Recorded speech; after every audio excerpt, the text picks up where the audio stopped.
Hello, this is Jim Lane, the mayor of Scottsdale. And here today, it's my pleasure to welcome Maricopa County Supervisor and President of the Arizona Restaurant Association, Steve Chucri. Now, Steve has been our county supervisor here in District 12 for 7 years, about 7 years, and has really reinvented that position so that we really know who our supervisor is now. He's done a great job for us. But he also is and has been the president of the Arizona Restaurant Association for some 18 years. And obviously, by virtue of that tenure, he's done a great job for them as well as an industry. Even though both of his positions are instrumental in the critical infrastructure we have, we're going to be talking today a little bit about the industry of the restaurant industry and all of it, the impact it has felt on the basis of the strategy that we've employed with the COVID, against the COVID infestation and contagion. So we will be talking to him today about just exactly that. Welcome, Steve. Thanks for being here. Thank you, Mayor. It's great to be with you. Well, it's great to have you here, as I said, and I would just like to start off by just a little bit of background, I suppose. When we talk about your industry, I think some people may lose sight of the fact that it is a critical infrastructure element in the food chain supply, which is absolutely one of the most important, even though there's a lot of important critical infrastructure in the distribution of food throughout our country. And if you could, tell us a little bit about how this strategy that we employed to tamp down the curve on the contagion so that we didn't overwhelm our healthcare systems, which I know you're also involved with on another level, but nevertheless, that effort and the front line were your members of the association when those restaurants were shut down. What kind of impact did that have to your industry? I mean, some of it's obvious, but some of it may be more subtle. Well, Jim, it's a great question and it's a great topic. But first and foremost, I need to thank you for your outreach. You might recall in the early days of this, let's talk about late February, early March, especially early March when things really started to speed up. You reached out to me and said, hey, what does Scottsdale do to help restaurants? What can we do to help you? And how do we attack this? We had a 2-hour meeting in your office and just trying to play through this. So I want to make sure that people who are watching understand your leadership on this, because it wasn't me reaching out to the city of Scottsdale, to you as mayor. It was you reaching out to me as a mayor concerned about Scottsdale. I want to make sure I get that out to you as a sincere thank you for your outreach in those early days, trying to figure out how do we master this maze that we've been in the past 2 months. And to your question, which is an excellent one, people don't realize what restaurants mean to an economy. And first and foremost, we have to understand any loss of life to COVID-19 is one too many, and we certainly empathize with that and understand it. That being said, when we started to pivot to takeout only for the restaurant industry, we were losing $27 million a day in sales. Why? As you know, as a city that hosts spring training, it was a perfect storm, Jim. It was the fact that it was our busiest time of year put that number so high. So restaurants last year in Arizona sold $13.4 billion. Our daily payroll is just under $14 million. That payroll dropped to $2.7 million per day. And as I just stated, we had losses of about $27 million a day. And then as we move to the second part, the latter part of your question about how important we are, right there in your city, Randy's Diner, I did a TV interview the first week this was happening. And she said, look around this diner. And there were senior citizens. I've been in this job for 18 years as the head of the Arizona Restaurant Association. I didn't understand how critical we are, to your point, as a food source to our senior population. And we are, and it's important that people recognize that they need us. And so this has been a very difficult time, but one where we can come together as an industry, and we came together as an industry to push forward. You know, it's interesting, the seriousness of the impact right here for us, for sure. and of course multiply that by thousands what occurred in the industry across the state and across the country. So it really is hugely impactful, as we can see and we've already felt. Let's talk a little bit about some of the changes now that have taken place, of course, with the latest executive order of 2020-36, with the reopening, stage by stage, turning up the rheostat, turning up the dial slowly but safely, and some of the efforts that need to be put forward to maintain a level of safety, and as has been emphasized frequently, to our most vulnerable particularly. How do you see a recovery for the industry here in Arizona, and of course with your association members, and frankly in the industry on the overall? But if we were just to take it here in Arizona, since we're at a level right now that not the rest of the country is not exactly on the same kind of level where we are. Sure. It's, one of those odd situations where you take 9/11, you take hurricanes in the southern part of our country, you add them all together, and it didn't come close to having the impact that COVID-19 has had the past few months. And what comes with that is sometimes, unfortunately, more questions than answers. And so when we started to work with the governor's office, Governor Ducey, I say this time and time again, that there was no playbook that came with COVID-19. And as a leader in Scottsdale, you understand that. There was nothing you just turn to and say, oh, we do this and this and this, and we're fine. Not at all. Secondly, COVID-19 treats its friends and enemies the same. It eviscerates both. So we found ourselves with how do we get to this next phase? And as an industry, we came together and said, what makes the most sense to make this operationally successful? Because if you reduce the capacity of your dining rooms, it's very difficult to do so. And with that, we've been working with Governor Ducey's office probably for a month, if not 4 weeks or 3 weeks rather, to just find out what makes this right, what makes the most sense. So the guidelines that you're speaking to were not done in a vacuum by any stretch of the imagination. And when people say, oh, you should only allow 50% of your dining room capacity, I jokingly say, where did you hear that? CNN, Dr. Fauci, Fox News? What is it? If you can safely seat people in your establishment and use 60% of your dining room capacity, then you should be able to do so. If it's only 40%, you should be able to do so. So the safety of our patrons and customers is job one. As you know, Jim, hygiene is of utmost concern in restaurants. It's even been ratcheted up much more now in light of what we are currently dealing with. So what we said, what makes the most sense? We have to have distancing. We have to make sure the front of the house and the back of the house are reorganized in such a way that you can limit contact with the customer, which is the opposite of what we do, right? In the hospitality industry, we're the industry of happy. And then we try to step by step figure that out. So that's what we did with the governor's office. And that's why you'll see in some restaurants, maybe all of them are utilizing face masks and some they're not. But we didn't want to have a one size fits all for this industry because you just can't. It doesn't work. Interesting. So you're saying, and I'm sure you are, there's not a one size fits all, to use your terminology, but there's not a standard as far as the protocols that need to be employed in each case. But there's going to be some judgment calls on that. And I realize Right. that some areas of the country, and maybe even here, there's still a great deal of fear with regard to COVID-19. It hasn't gone away. I think we all need to acknowledge and know that it hasn't. The mission was to tamp down that curve so we didn't have another disaster of having a healthcare industry overwhelmed with a spike in one fell swoop that would overtax the system. And so we're past that, but we're in a new stage. And so we have to carefully go through to develop some level of confidence for people in taking care of themselves, as well as having a consciousness about others that they may be affecting as well, or potentially.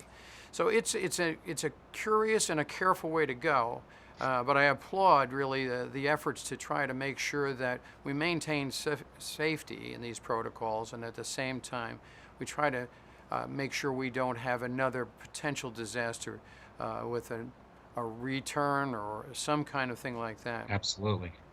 You know, it's interesting because I was just out this weekend, and you mentioned Randy's, and I've been trying to get around to the restaurants to to get back into somewhat of an open stage. So I've been making the rounds, but generally to engage in having a meal with them as much as I can. But I ran into Andrea, who's a woman you were talking Sure. about. She's the owner, she and Randy.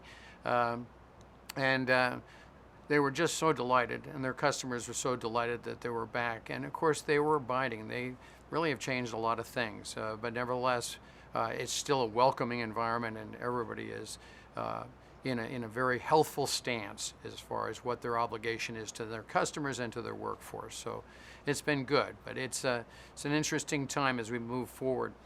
You know, something that I think that some people have not quite understood about the restaurants and how potentially continuingly disruptive it can be in the shutdown phase or another one. I know it's not that easy to start up a restaurant again.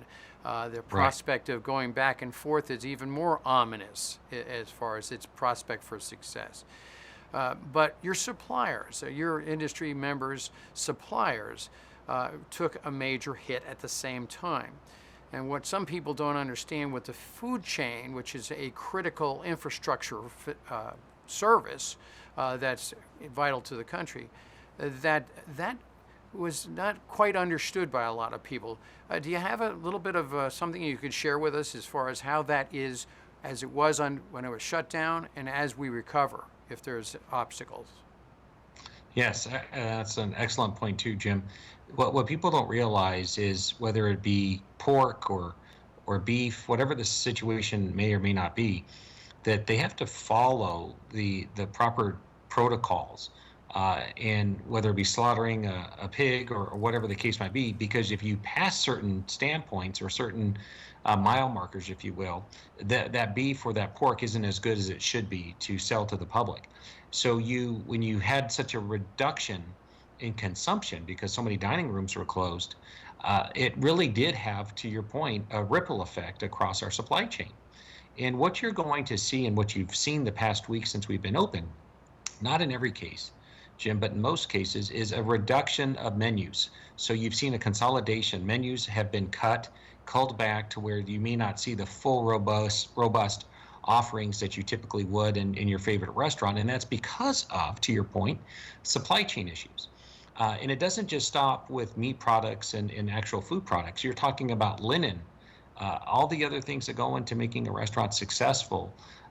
There has been this domino effect of when you shut down dining rooms to the extent that they've been shut down, especially nationally, it will tend to create this effect of not being able to get certain needed supplies, meaning ingredients, to make your menu as successful as it's always been. So oftentimes, keep in mind, Jim, that consistency, quality, and service, all of those things are so important to the success of a restaurant. If you can't meet that consistency, then you're not going to be able to offer that menu item. So how long will this take is the question. I don't think it's going to be terribly long. I believe within 2 to 3 weeks' time, supply chain, for the most part, unless it's some random little things, will be back in effect, and you'll be able to see menus grow and grow back to their normal size once we get through probably the next few weeks.